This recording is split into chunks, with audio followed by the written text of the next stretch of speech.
Hello viewers, welcome to Telugu Dose and don't forget to subscribe my channel. Last video lo manam commerce first chapter complete చేసుకున్నాం financial management marketing. ఇప్పుడు నేను second chapter stock exchange explain చేయబోతున్నాను. మీకు ఆ video link కావాలంటే దాన్ని link description box లో పెడతాను. Do watch it. So without any delay let's get started. Stock exchange. ముందుగా స్టాక్ ఎక్స్చేంజ్ మీనింగ్ ఏంటో చూద్దాం. Stock exchange is an organised secondary market. It only deals with long term finance. Short term deal చేయదు, only long term finance నుంచి deal చేస్తుంది. And stock exchange is an intermediary to which purchasers and seller do the transaction with the help of the respective brokers. అంటే వాళ్ళు కొంటారు, అమ్ముతారు with the help of brokers. మధ్య brokers అంటే middle person ని brokers అని అంటారు. అండ్ ఇందులో వచ్చేసి సెబీ అండ్ బిఎస్సి అని ఉంటుంది. ఆ డీటెయిల్ గా నెక్స్ట్ చూద్దాం.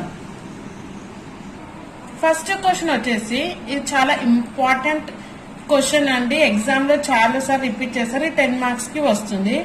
What is stock exchange? Explain its functions. First మనం స్టాక్ ఎక్స్చేంజ్ ఇంట్రొడక్షన్ రాయాలి. Stock exchange is an organised secondary market where the listed securities are brought and sold by the investors. ఇది చెప్పినట్టు ఇది secondary market only long term finance deal చేస్తుంది. And ఇక్కడ investors కొనొచ్చు, అమ్మొచ్చు వాళ్ళ షేర్స్ ని అంటే సెక్యూరిటీస్ ని. నెక్స్ట్ డెఫినేషన్ మీరు ఈ టూల్ లో ఏదైనా రాయొచ్చు. నేను ఇప్పుడు ఇది ఎక్స్ప్లెయిన్ చేస్తున్నాను. Security exchanges are market places where securities that have been listed thereon may be bought and sold either for investment or speculation.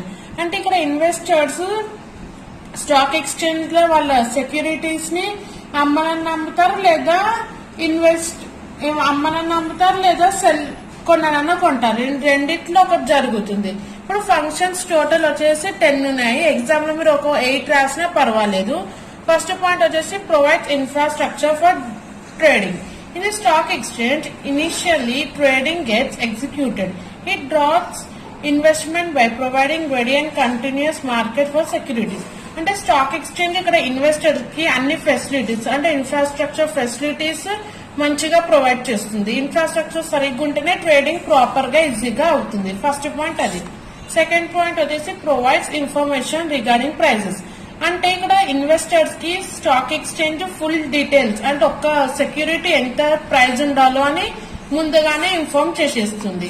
Third point protects investors wealth. అంటే ఇక్కడ స్టాక్ ఎక్స్చేంజ్ ఇన్వెస్టర్స్ కు ఒక help చేస్తుంది. ఏంటి వాళ్ళ wealth అంటే ఇప్పుడు security మీద ఇన్వెస్ట్ చేసిన మనీ వేస్ట్ కాకుండా ప్రొటెక్ట్ చేస్తుంది. Fourth point clearing house. Without clearing house, one will find lot of trade mismatches. It acts on behalf of both buyer and seller and helps in trading of securities. Clearing house అంటే ఇది ఏం చేస్తుందంటే ఇప్పుడు ఏదైనా transaction లో చిన్న చిన్న తప్పులు ఉంటాయి కదా, ఏదైనా మిస్ మ్యాచెస్ ఉంటే ఈ క్లియరింగ్ హౌస్ క్లియర్ చేసేస్తుంది. ఇది చాలా ఇంపార్టెంట్ ట్రేడింగ్ లో. Next, provides liquidity. The holder of security can easily encash the securities by selling them to buyer whenever he wants. అంటే స్టాక్ ఎక్స్చేంజ్ లో ఇన్వెస్టర్ అయిన సెక్యూరిటీని ఎప్పుడు అంటే అప్పుడు అమ్మొచ్చు. అంటే ఇప్పుడు ఒక 2 months తర్వాత అమ్మాలి అట్లా రూల్స్ ఏమి ఉండదు. ఆయనకి ఎప్పుడు అమ్మాలంటే అప్పుడు అమ్మేయచ్చు.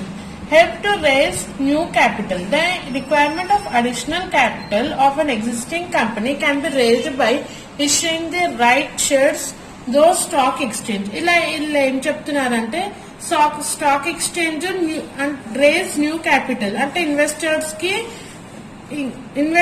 కి వాళ్ళ షేర్స్ ని ఇక్కడ ఇన్వెస్టర్స్ కి వాళ్ళ ఇన్వెస్ట్ చేయడానికి న్యూ క్యాపిటల్ కూడా ఇన్వెస్ట్ చేయొచ్చు. ఆ ఫెసిలిటీ కూడా మనకి స్టాక్ ఎక్స్చేంజ్ వాళ్ళు ఇన్వెస్టర్స్ కి ఇస్తున్నారు. Next act as a barometer. An efficient stock exchange acts as a barometer of business condition in the country. అంటే ఇది ఈ బారోమీటర్ అంటే ఓన్లీ ఒక్క కంట్రీ అని కాదు, వేరే కంట్రీలో కూడా మనం స్టాక్ ఎక్స్చేంజ్ చేసుకోవచ్చు.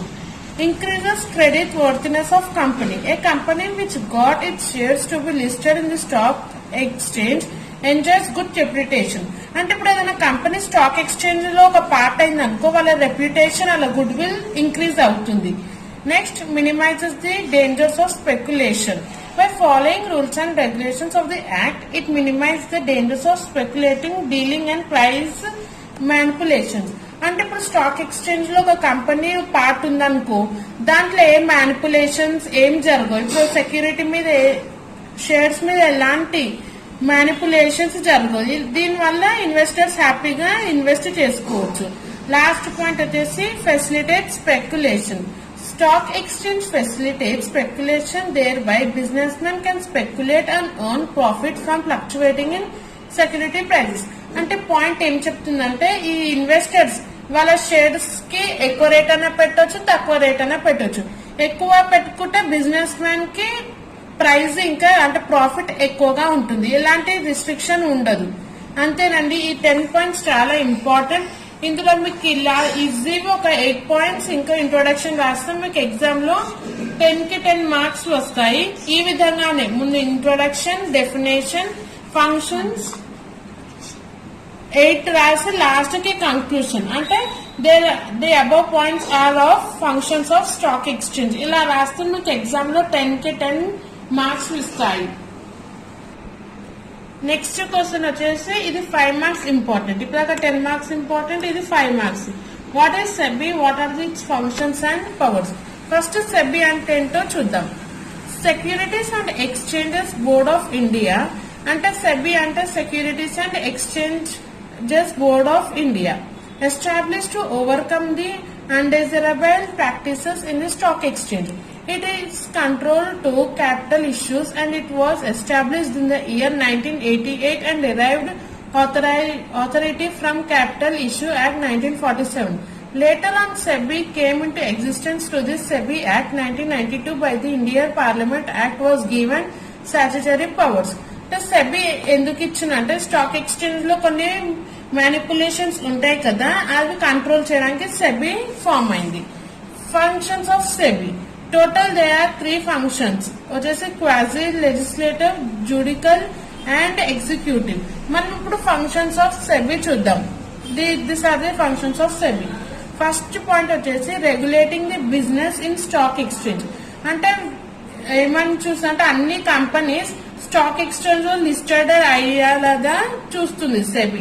Second, registrating and regulating the working of stock brokers, sub brokers. అంటే వీళ్ళందరూ సబ్ బ్రోకర్స్, స్టాక్ బ్రోకర్స్ వీళ్ళందరూ వాళ్ళ వర్క్ సరిగ్గా ప్రాపర్ గా చేస్తున్నారో లేదో చూస్తుంది. అండ్ వీళ్ళందరూ registrating and regulating the working of collective investment schemes including mutual funds. అంటే సెబీలో ఈ మ్యూచువల్ ఫండ్స్ ఇలాంటివి కొన్ని ఉంటాయి. ఈ స్కీమ్స్ వల్ల ఇన్వెస్టర్స్ స్టాక్ ఎక్స్చేంజ్ లో వచ్చి ఇన్వెస్ట్ చేస్తారు. దీని వల్ల సెబీకి కూడా ప్రాఫిట్ వస్తుంది.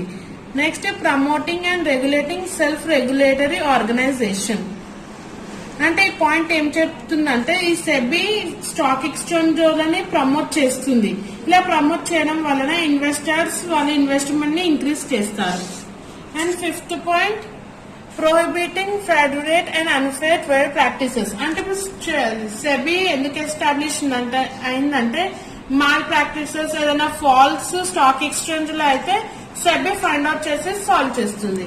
Next, promoting investors education and training of intermediates of security. అంటే ఇక్కడ ఇన్వెస్టర్స్ కి సరిగ్గా knowledge, information and education training provide చేస్తుంది. ఎలా స్టాక్ ఎక్స్చేంజ్ లో ఇన్వెస్ట్ చేయాలి, ఎలా ప్రైస్ ఇంక్రీజ్ చేసుకోవాలి, టర్మ్స్ అవన్నీ చెప్తుంది.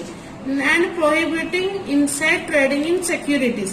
ఈ పాయింట్ ఏం చెప్తుందంటే ప్రొహిబిటింగ్ అంటే ది ఇన్వెస్టర్స్ కి ఎలా ట్రేడ్ చేయాలో స్టాక్ ఎక్స్చేంజ్ లో ఎక్స్ప్లెయిన్ చేస్తుంది. Regulating substantial acquisition of shares and take over of company. ఇవన్నీ వచ్చేసి షేర్స్ ఎలా ఇన్వెస్ట్ చేయాలో ఈ పాయింట్స్ అన్ని ఎక్స్ప్లెయిన్ చేస్తుంది ఇన్వెస్టర్స్ కి. Now we are going to powers of SEBI. Powers of SEBI కూడా సపరేట్ క్వశ్చన్ లాగా కూడా అడుగుతారు ఎగ్జామ్ లో. ఈ 7 పాయింట్స్ అనే 6 పాయింట్స్ అనే రాస్తే మీకు ఫుల్ కి ఫుల్ ఇస్తారు. It may call periodical returns from stock exchange. అంటే ఈ పవర్స్ సెబీ ఉండడం వలన స్టాక్ ఎక్స్చేంజ్ పీరియాడికల్ అంటే టైం టు టైం వర్క్ గా ఉంటుంది. It has the power to prescribe maintenance of certain documents by the stock exchange. అంటే ఇప్పుడు SEBI ఎప్పుడంటే అప్పుడు స్టాక్ ఎక్స్చేంజ్ వాళ్ళని అది వాళ్ళ డాక్యుమెంట్స్ చూపిమంటుంది. అప్పుడు స్టాక్ ఎక్స్చేంజ్ వాళ్ళు చూపించాలి, ఎందుకంటే సెబీకి ఆథరైజ్ ఉంది కాబట్టి. SEBI may call upon the exchange or any member to furnish explanation or information relating to affairs of stock exchange or any member. అంటే SEBI స్టాక్ ఎక్స్చేంజ్ వాళ్ళని ఎప్పుడంటే అప్పుడు ఏ పర్సన్ గురించైనా ఏదన్నా డాక్యుమెంట్ గురించైనా ఎక్స్ప్లెయిన్ చేయమంటుంది. అప్పుడు ఈ SEBI ఈ స్టాక్ ఎక్స్చేంజ్ వాళ్ళు రెడీగా ఉండాలి. Next, it has the power to approve by law of stock exchange for regulation and control of the contracts. అంటే ఈ SEBI వాళ్ళకి ఏమన్నంటారు, పవర్స్ ఉన్నాయి, అన్ని రెగ్యులేషన్ కంట్రోల్. అంటే స్టాక్ ఎక్స్చేంజ్ ని కంట్రోల్ చేయడానికి SEBI వాళ్ళకి ఫుల్ పవర్స్ ఉన్నాయి. And it can aimed by law of stock exchange. In certain areas, it can grant to license the dealers in securities. అంటే SEBI permission ఇవ్వాలి stock exchange కి, licence provide చేయాలి. And last point, it can compel a public company to list its shares. అంటే stock exchange లో private public అంటే government company కూడా list అవుతాయి stock exchange లో. These are the powers and functions of stock exchange. Exam లో రెండు కలిపి ఒక క్వశ్చన్ వస్తుంది, లేదా సపరేట్ గా పవర్స్ అన్న ఫంక్షన్స్ అన్న అట్లా అడుగుతారు. ఇది 5 మార్క్స్ కి పక్కా వస్తుంది. Thorough with this answer. So ఈ యూనిట్ మనం 2 ఆన్సర్స్ చూసాం. నెక్స్ట్ వీడియోలో నేను ఈ చాప్టర్ కంటిన్యూ చేస్తాను. So stay tune. Thank you for watching and don't forget to subscribe my channel.